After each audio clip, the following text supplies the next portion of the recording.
So, what's up guys? Welcome back to my YouTube channel. So, ngayon nga tuturuan ko kayo kung paano nga ba gumawa ng short video na kagaya nito at kung paano at saan ito matatagpuan.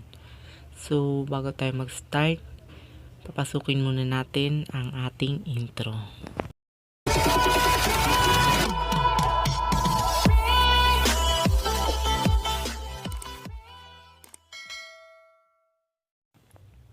So, yan. Ang first step natin guys, pumunta tayo sa video natin. Then, click natin tong select. And then, check natin yung short video na ginawa natin na hindi lalagpas ng 1 minute. So, ito yung sa akin.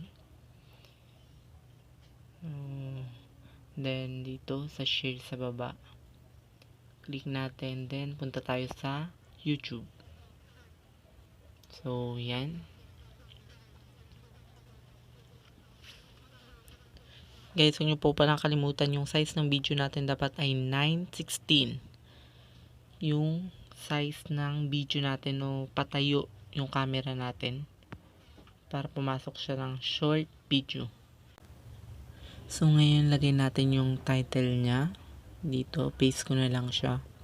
Miracle Fruit. And depende sa inyo guys kung lalagyan nyo pa siya ng description o kung anong gusto nyo guys. So, akin, gawin na lang natin ay i-next natin. Nasa inyo yan guys kung lalagyan nyo siya ng description. So, click natin yung upload. So, yan. So, wait lang tayo guys kasi loading siya. So, yung maganda dito guys, pag meron tayong short video, mas madaling dumami yung mga subscriber natin. Kasi once na napanood nila yung short video natin, meron nang nakalagay doon na subscriber. So, pag nagustuhan nila yung short video na ginawa natin, pwede nilang i-click yung subscribe. Kaya mas mabilis na dadami yung subscriber count natin. So, yan. Tayin lang natin kasi loading siya. So, yan. Ang next step naman natin guys ay kung saan makikita yung mga short video natin. So, first step niya ay pumunta tayo ng Chrome, then type natin yung www.youtube.com. Then search. So, portrait natin para mas makita ninyo. Landscape.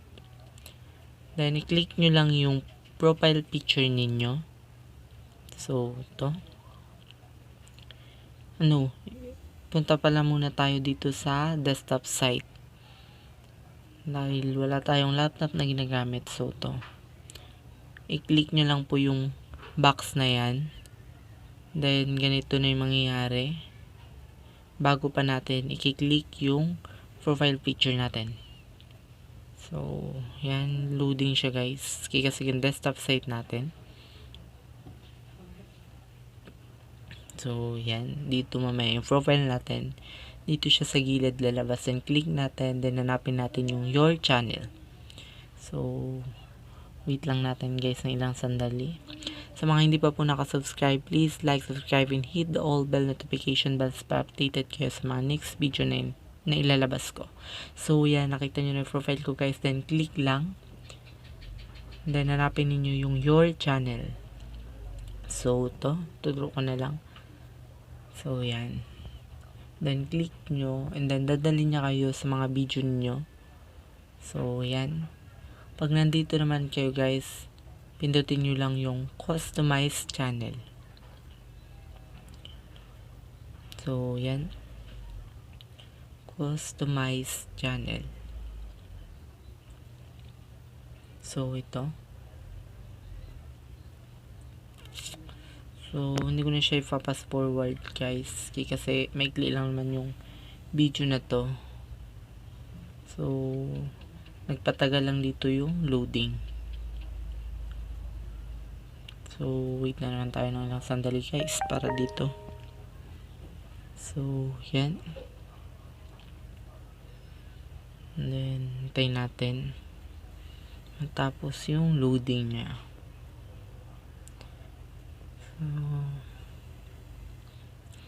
Ang tagal guys.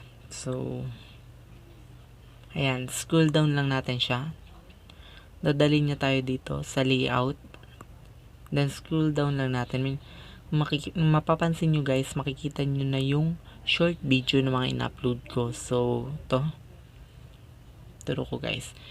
Kung wala pang ganito yung sa YouTube nyo guys, sa YouTube Studio nyo, sa Chrome, pindutin nyo lang to yung add section.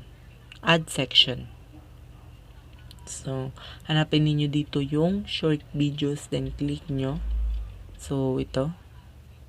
Short videos, then click nyo lang siya, and then automatic na lalabas na yung mga short video ninyo. So, ulit guys, para sa mga hindi pa nakaka-subscribe, please like, subscribe, and hit the all bell notifications para updated kayo sa mga next video na ilalabas ko. So, ayan. Okay, may natutunan naman kayo sa aking video. Ulit guys, sa mga hindi nakasubscribe, please like, subscribe, and hit the all bell notifications bell para updated kayo sa mga next video na ilalabas ko. So, mapapansin nyo guys, mababa pa lang yung subscriber count ko. Kaya guys, please tulungan nyo akong mapataas yung subscriber count ko, pati na rin yung watch hour. So, thank you.